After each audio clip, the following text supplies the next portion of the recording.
नमस्कार सभी विद्यार्थियों को। आपके स्क्रीन पर जो सवाल है, अगर आप इस सवाल को लगाना नहीं जानते हैं तो बने रहिएगा वीडियो में। आपको इतनी बढ़िया तरीके से समझाएंगे, उतनी बढ़िया तरीके से आपको समझ में जाएगा। सवाल में आपको दिया हुआ है 3 + 3 tan स्क्वायर है।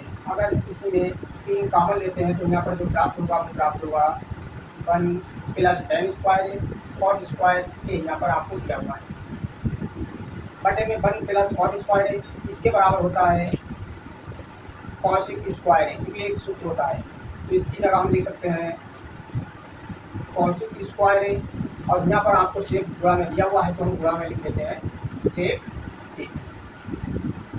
अब यहाँ 3 है और 1 + tan स्क्वायर है, इसके बराबर होता है सेक स्क्वायर। ये भी एक सूत्र होता है, तो सेक स्क्वायर है, इसकी जगह हम क्या लिखेंगे सेक स्क्वायर है। सेक स्क्वायर है कि 3 से गुणा करेंगे तो हमको प्राप्त हो जाएगा 3 सेक स्क्वायर है। और कॉट स्क्वायर है, इसको हम दो प्रकार से लिख सकते हैं। एक तो कॉट स्क्वायर के बराबर लिखेंगे कॉस ए बटा साइन ए, और एक जो कॉट है इसको हम दूसरे प्रकार से लिख सकते हैं कॉसिक ए बटा सेक ए, क्योंकि यहाँ पर हमको मान बदलने पड़ेंगे।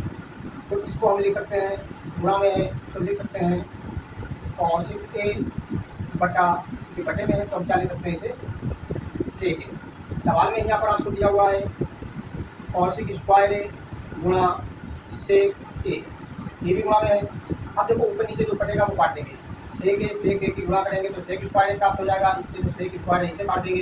यहाँ पर कॉसिक स्क्वायर है, मतलब दो बार कॉसिक ए होगा, एक दो बार होगा कॉसिक ए, यहाँ खाली कॉसिक ए, इससे स्क्वायर हम काट देंगे तो प्राप्त होगा 3 बटा कॉसिक ए, और इसको हम लिख सकते हैं 3 साइन ए।